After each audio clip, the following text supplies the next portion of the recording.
Glórias a Deus, maravilha. Abra comigo a sua Bíblia na carta do apóstolo Paulo a Filemon. Carta do apóstolo Paulo a Filemon.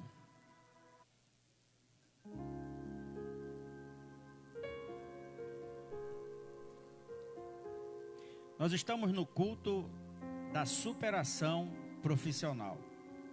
Quando nós tratamos do culto da superação profissional, nós alcançamos todos os níveis profissionais, tanto os liberais, como os empreendedores, os funcionários, domésticos, todos aqueles que têm uma fonte de renda. Por que isso, pastor? Porque Deus, Ele tem interesse em abençoar a obra das nossas mãos. Está lá no livro de Salmo, de número 90, quando o salmista, ele faz uma oração a Deus dizendo: abençoa a obra das nossas mãos. Ele faz uma retórica depois dizendo: sim, abençoa a obra das nossas mãos. E uma das coisas que quem está desempregado, por exemplo, ora a Deus para quê? Para abrir uma porta de emprego, não é assim?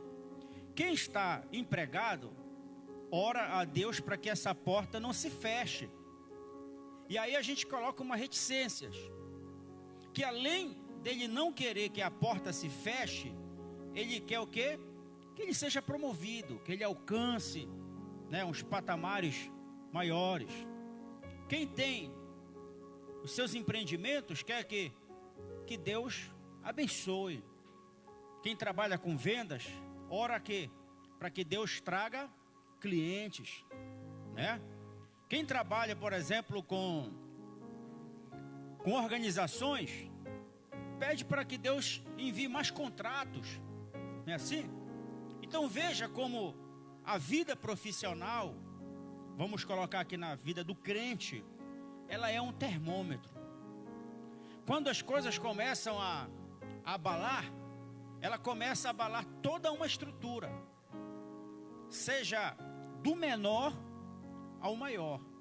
E muitas das vezes é o inverso, é de cima para baixo. Quando a estrutura começa a estremecer, quando a gente vai construir algo, a gente começa de baixo para cima, né? Faz o alicerce, faz as bases, faz as estruturas e levanta o empreendimento. Mas quando isso começa a ser abalado, ela começa a vir de cima para baixo, né? O pai sente, porque ele é o provedor da casa. A mãe sente, porque ela é a conselheira, ela é a disjuntora. Depois os filhos sentem, porque começa a faltar. Aquilo que eles pediam já não tem mais. Então veja que é importante nós colocarmos diante do altar de Deus a nossa vida profissional, independente daquilo que você faz. Nós falamos alguns cultos atrás a respeito disso. Dizemos que Deus, Ele tem interesse de nos abençoar na nossa vida profissional, mas Ele vai abençoar naquilo que você sabe fazer. E nós falamos a respeito de José. Hoje eu quero trazer aqui uma síntese daquilo que Deus pode fazer, que às vezes aos nossos olhos é quase que improvável, é quase que impossível. E a gente às vezes prega isso, às vezes a gente ministra sobre isso, que Deus, Ele vai virar a página. Você já ouviu a gente falar assim, os pregadores dizer: Deus vai virar a página, Deus vai mudar a história, Deus vai apagar o passado e vai começar uma nova história. Aconteceu aqui em um dos personagens que estão registrados nessa carta do apóstolo Paulo a Filemon. Um livro ou uma epístola bem pequena, com um único capítulo, 25 versículos, que vai nos trazer grandes lições. E eu não quero me estender muito a respeito disso, mas quero que você entenda como é que Deus pode trabalhar para mudar a história da vida de uma pessoa. Fazer com que a história da vida dessa pessoa se transforme em uma vida de sucesso, uma vida de superação. O que é que a gente vai entender quando a gente vai falar sobre superação? O que é superar? Para quem faz crossfit aí, o que é superar? É alcançar um objetivo maior, né? É sair daquela zona de conforto onde a gente está acostumado a ficar e avançar um pouco mais, nem que seja um pouquinho. Mas a gente avançou, isso aí que é superação, né? Ah, eu quero perder alguns quilos aqui, então eu vou fazer uma superação, eu vou me pesar na balança, eu vou ver que anteriormente estava dando 102 quilos, e agora está dando só 100, opa, eu superei, mas eu superei com uma perda. Então olha só, nem tudo que a gente perde é negativo na nossa vida. Às vezes tem coisas que a gente perde que é positivo. Nem todo mundo que se afasta de você quer dizer que você está sendo abandonado, não. Quem sabe às vezes, eu fiz uma matemática um dia desse aí interessante, que a matemática de Deus ela é diferente da matemática do homem. Às vezes para você multiplicar é preciso diminuir. Às vezes você tem muita gente perto de você, mas poucos estão ao seu lado, e essa muita gente que está perto de você está fazendo com que você não progrida, não prospere. Então é melhor diminuir para prosperar. Pastor, onde é que a gente vai encontrar isso aqui? Lá em João no capítulo 15. João capítulo 15, Jesus está falando para os seus discípulos que ele é a videira. Olha só, interessante. Ele disse assim: eu sou a videira, vós sois os galhos, e o meu pai é o agricultor. Olha só o que ele diz, que Deus, quando ele olha, o agricultor, quando ele olha aquela árvore frondosa, mas que não está produzindo fruto, o que é fruto? Resultado. O fruto na Bíblia tem um significado de resultado. Então olha só, a árvore está frondosa, tem muitos galhos, tem muitas folhas, mas não tem fruto nenhum. O que ele faz? Ele começa a podar, ele começa a cortar. Para quê? Para que dê mais fruto ainda. Então olha só, então nem tudo que você vai perder vai ser negativo para você. Você vai precisar perder para que você possa ganhar. E muitas das vezes é melhor a gente lidar com poucas pessoas do que com muita gente. Não é verdade? Porque muita gente começa a atrapalhar. Então olha só o que é interessante aqui, que o apóstolo Paulo agora, ele está em um dos estados mais críticos da sua vida. Ele está atrás das grades, ele está num cárcere. E as prisões daquela época não é como as prisões de hoje, que o preso ele recebe visita, que ele tem lá um benefício familiar. Aqui não, ele era isolado. E muitas das vezes Paulo, por exemplo, aqui ele estava preso lá em Roma, possivelmente, estava longe de todos os seus familiares. E a Bíblia vai dizer aqui que ele vai escrever essa carta a Filemon. Olha só, quem era Filemon? Eu vou ler aqui o texto do versículo 18. É o único capítulo que Paulo vai dizer assim: se ele te deu algum prejuízo, se ele deu algum prejuízo a você, ou lhe deve alguma coisa, ponha isso na minha conta. Olha aí, guarde esse texto. Olha só, se ele te deu algum prejuízo, ou se ele te deve alguma coisa, põe na minha conta, tá? Esse aqui é o texto chave que eu vou usar para falar a respeito desse caso. Nós vamos ver aqui alguns personagens, no versículo de número 1, que Paulo começa a escrever e se apresenta como prisioneiro. Ele não está aprisionado, porque você vai ver as outras cartas de Roma, quando ele vai se apresentar, ele vai dizer: Paulo, servo de Jesus Cristo. O termo dessa palavra, servo, ele está se colocando na qualidade de escravo, mas é um escravo voluntário. Então entenda isso aí, tá? Ele se coloca como escravo voluntário. Na sua maioria das suas cartas, ele vai se apresentar dizendo: Paulo, servo de Jesus Cristo. Ou seja, eu sou escravo de Jesus Cristo, eu sou devedor de Jesus Cristo, eu tenho o prazer de servir a Ele, eu tenho o prazer de ser chamado seu escravo, para me fazer tudo aquilo que Ele quer. É o que nós somos. Nós somos devedores de Jesus, nós somos servos dEle, nós somos escravos dEle, voluntários. Eu faço questão, e ele vai dizer isso na sua carta lá aos Romanos, dizendo: se eu anuncio o Evangelho, eu não tenho do que me gloriar. Mas parece que hoje é diferente. As pessoas só pregam se pagar, as pessoas só pregam se fazer um agendamento, as pessoas só vão pregar se tiver uma proposta. E Paulo está dizendo assim: olha, se eu anuncio o Evangelho, eu não tenho do que me gloriar, porque me é imposta essa obrigação. E ai de mim se não anunciar o evangelho? Olha aí, uma pessoa dessa, ela está se colocando à disposição. E olha só que ele vai se apresentar aqui como prisioneiro e vai dizer a razão que ele está preso. Não é porque ele roubou, não é porque ele enganou ou porque ele usurpou alguém, não, ele está preso por causa de Jesus Cristo. Só porque ele anunciou o evangelho, só porque ele pregou a palavra. E ele está acompanhado de um filho na fé. Um filho que ele conheceu ainda criança, conheceu a sua mãe, conheceu a sua avó, a sua tia, e ele vai mencionar isso lá em Atos e também na carta ao Timóteo. Ele vai ter Timóteo como seu filho, né? E ele vai dizer assim: eu escrevo a você, Filemon, nosso amigo e companheiro de trabalho. O que acontece aqui? Na cidade de Colossos, Paulo sai para fazer a evangelização. E quando ali ele ganha um empresário. Esse empresário chama-se Filemon. Naquela época, era notório e era permitido a comercialização de escravos. Olha só, da mesma forma como a gente sai nas feiras e vê as ofertas de animais, assim eram as ofertas humanas, escravos. Pessoas que não tinham direito de nada, pessoas pobres, pessoas indefesas, e muitas delas, olha, guarde bem isso, e muitas delas eram comercializadas pelos seus próprios parentes. Às vezes um pai que não tinha muito apreço aos seus filhos, ia lá e vendia ele como escravo.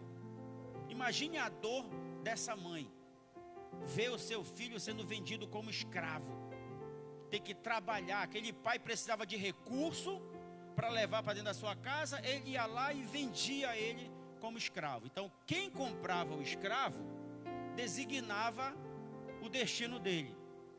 Tinha pessoas que compravam escravos só para matar. Só para matar. Tinha pessoas que compravam escravos só para se divertir, jogando aquelas pessoas para ser devorada pelos leões. Tinha pessoas que compravam escravos para trabalhar nas suas terras. E tinha pessoas que compravam escravos para trabalhar nas suas casas. O exemplo de José foi comprado por Potifar para trabalhar na sua casa. E os escravos eram avaliados.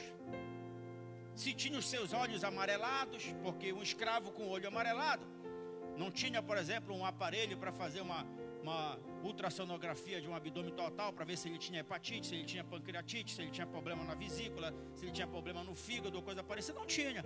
Mas eles olhavam os olhos: esse aqui está amarelo, deve ter alguma doença. Esse daqui vai ser jogado lá para a cova dos leões, vai ser jogado no lago dos crocodilos, só para diversão dos meninos. Olha os dentes dele: esse aqui está com todas as arcárias dentárias. Esse aqui, quanto é que vale ele?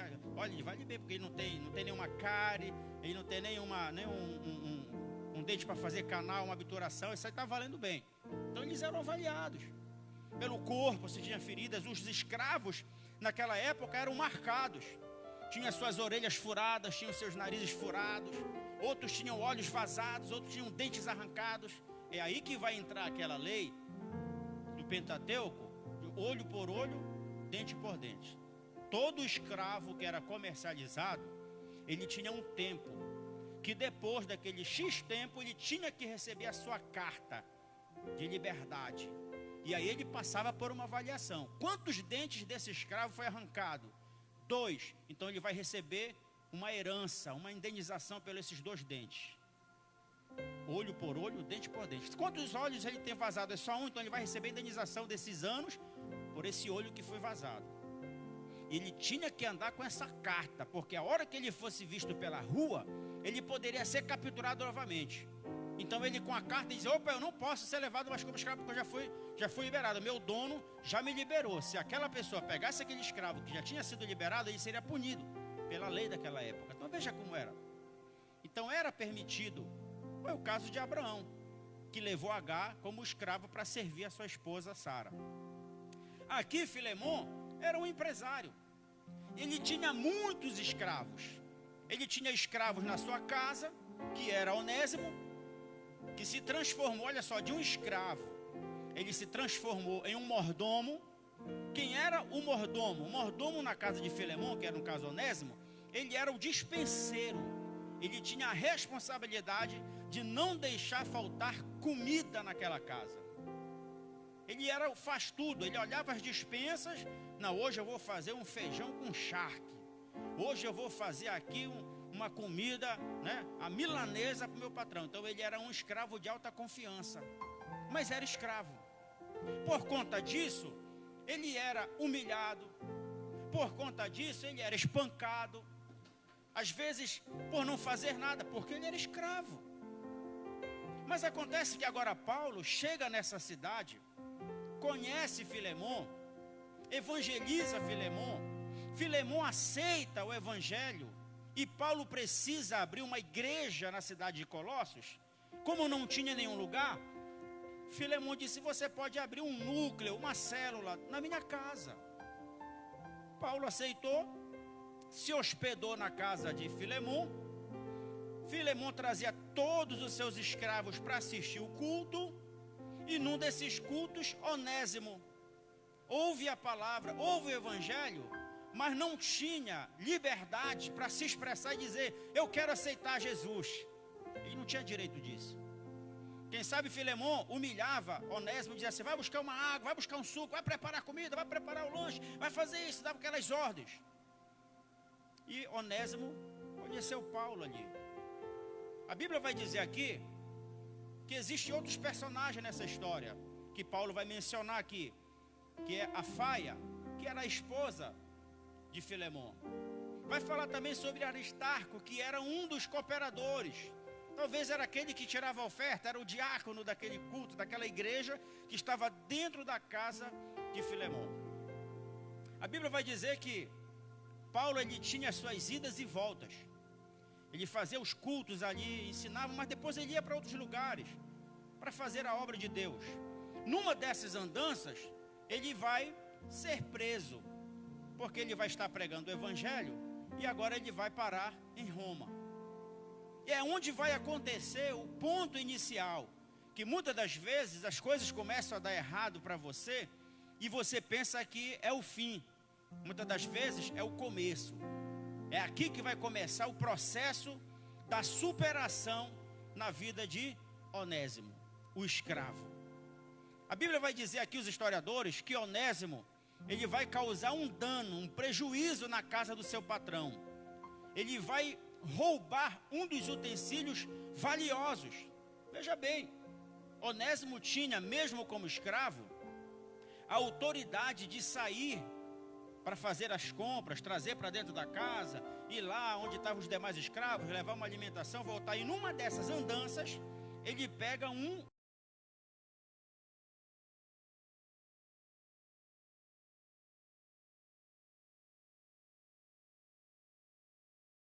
sem dar nenhuma pista, nenhuma satisfação. Ele some, pega o beco, ele anda bastante, até que ele chega na cidade de Roma. E lá ele é identificado como um escravo sem dono. Olha só. Mas quando Deus está no controle, até as coisas erradas vão dar certo. E Onésimo vai ser preso. E quando ele chega no cárcere, quem é que ele encontra? Paulo. Aí quando Onésimo está lá, sendo levado pelos guardas, Paulo de longe olha e diz: rapaz, eu te conheço. Tu não é Onésimo? Ele disse: sou. Tu não é Paulo? Ele disse: sou. Rapaz, como as coisas, nos encontramos aqui, olha. Aí eu fico imaginando essa conversa, né?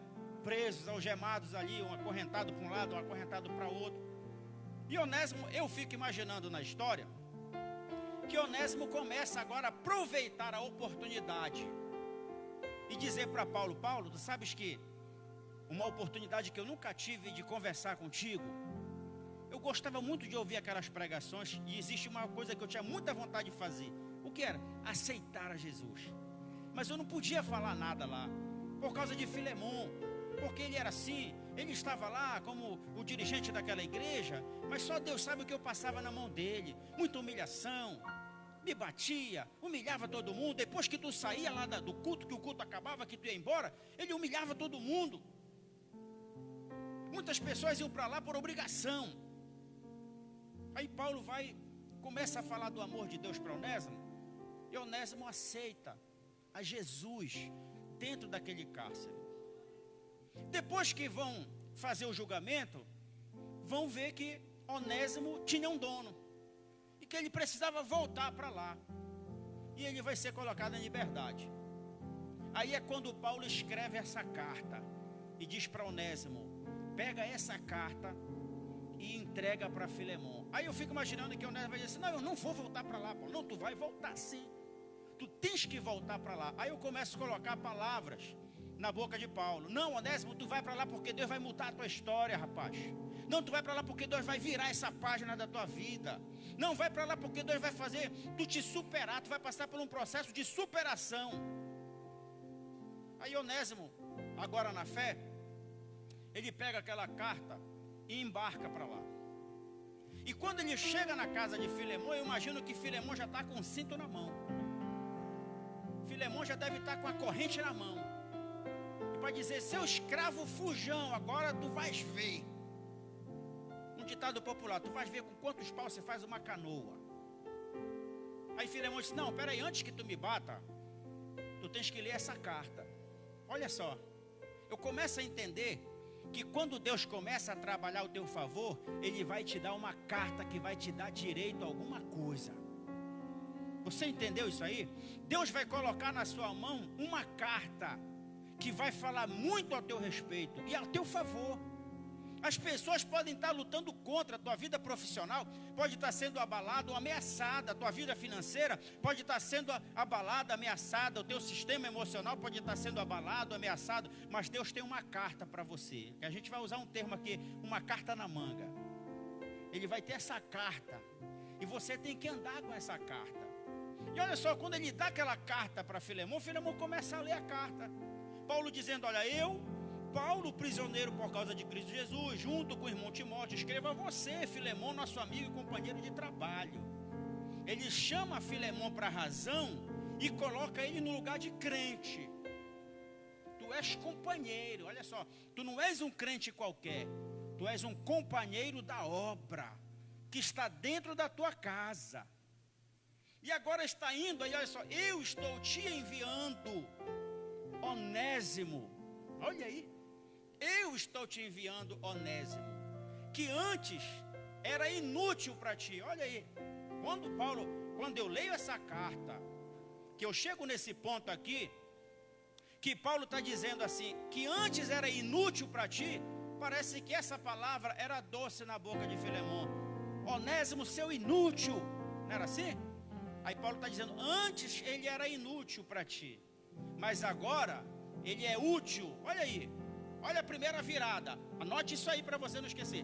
A primeira virada da página da vida de Onésimo.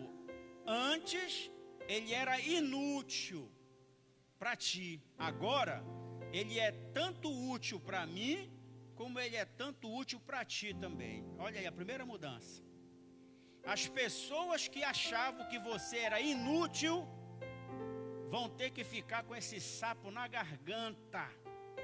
Faz assim aí, olha. O sapo vai ficar na garganta. Eles vão ter que te engolir. Porque se alguém dizer que você era inútil, Deus está dizendo agora você é útil, você tem utilidade. Sabe o que isso quer dizer? Deus vai te usar. Deus vai colocar em você capacidade. Você vai fazer coisas que só você sabe fazer.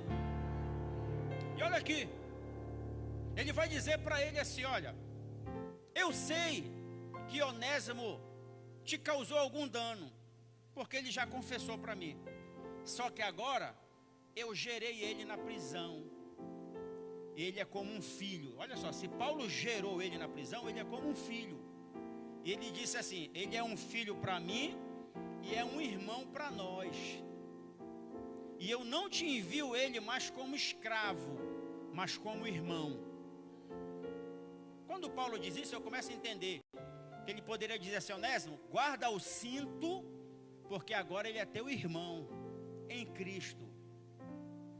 Porque parece que às vezes a gente trata as pessoas da igreja diferente como a gente trata os de casa. Às vezes quando é um irmão da igreja, ai pastor, sabe por que está acontecendo uma coisa na minha vida? Não, irmão, vamos orar, vamos orar. Mas quando é os de casa, sabe, isso é bem feito para ti. É porque a gente trata diferente. Então Onésimo era tratado diferente, como escravo. Agora ele vai ser tratado igual como tratados os irmãos. A segunda virada que eu vejo de superação na vida de Onésimo é que Paulo vai dizer assim: Onésimo, sabe aquele quarto que tu arruma a cama? Onésimo arruma a cama, deixa a água lá, né? Como é no criado mudo, né? Liga o ar-condicionado, deixa a televisão já preparada lá na Netflix. Pois é, coloca Onésimo lá. Você não entendeu. Paulo está dizendo assim: Filemon, prepara aquele quarto lá que tu reservou para mim e hospeda Onésimo, porque agora de escravo ele vai ser hóspede. Vai ter pessoas que vai levar café da manhã para ele. Vai ter pessoas que vai levar o lanche da noite. Faz um hambúrguer para mim aí, ó. Vão ter que fazer, porque do mesmo modo que tu fazias para ele, para mim, tu vais fazer para ele agora. Então veja agora que Onésimo, ele ganhou um direito por conta do evangelho de Cristo. Enquanto que Paulo foi preso, Onésimo foi solto, foi livre para servir a Deus naquilo que ele sabe fazer. Em nenhum momento a Bíblia vai dizer que Filemon fez o que Paulo pediu. Mas a história de Onésimo mudou. Os direitos de Onésimo mudou. Quando a gente aplica isso aqui na nossa vida, a gente vai entender que nós também éramos sem direito nenhum. Mas Deus nos tirou de lá e nos deu uma carta. Qual foi essa carta? Primeiro, que a cédula que era contra nós foi rasgada na cruz e o sangue de Jesus nos libertou de todo o pecado. E agora a gente passa a ter o direito, mesmo sendo escravos, mas agora não escravos do mundo, mas escravos de Cristo, para servir a Ele com liberdade. O que nós entendemos aqui na carta de Paulo a Filemon? Que o maior interesse de Deus é mudar a sua história. O maior interesse de Deus é mudar a forma como as pessoas olham para você. O maior interesse de Deus é de fazer com que você tenha um processo de superação e que você possa se sentir cada vez mais entusiasmado, porque você está servindo a Cristo com liberdade. E agora Onésimo está dentro da sua mesma casa, onde ele foi humilhado por muitas vezes. Agora eu fico imaginando Onésimo deitado numa cama com travesseiro, de braço cruzado, esperando o dia amanhecer para tomar o café da manhã. Isso aqui chama-se motivação. Que nessa noite aqui, que é o culto da superação profissional, você possa se sentir entusiasmado com aquilo que você tem, com aquilo que você é, com aquilo que você pode, com o seu trabalho, com a sua empresa, com o seu empreendimento, com seus estudos, com o seu futuro, com aquilo que você quer alcançar, com aquilo que você quer almejar. Deus já colocou você em liberdade, não é uma liberdade provisória, não, é uma liberdade eterna. Você vai servir a Ele até o dia em que Ele voltar para buscar cada um de nós, para buscar a sua igreja. Que você possa colocar a sua vida profissional diante do altar de Cristo, que é o único que pode mudar a história da sua vida. Amém? Quero convidar você a ficar de pé. Eu não sei se você trouxe algo que representa a sua vida profissional, mas eu quero convidar você a sair do seu lugar, vir aqui para frente. Você representa a sua vida profissional, você representa a sua vida financeira, você representa seus sonhos, você representa seus projetos. Quem sabe você representa o projeto futuro de um filho. Quem sabe você representa aí o futuro projeto do seu marido, ou de alguém que você conhece, que sabe que Deus pode fazer um milagre na sua vida. Então está na sua mão, a carta está na sua mão. É essa carta que você vai colocar diante daquele que te maltrata. E você vai dizer: olha, aqui está a carta que vai me dar o direito de mudar a história da minha vida. Amém? Glórias a Deus. Nós vamos adorar a Deus.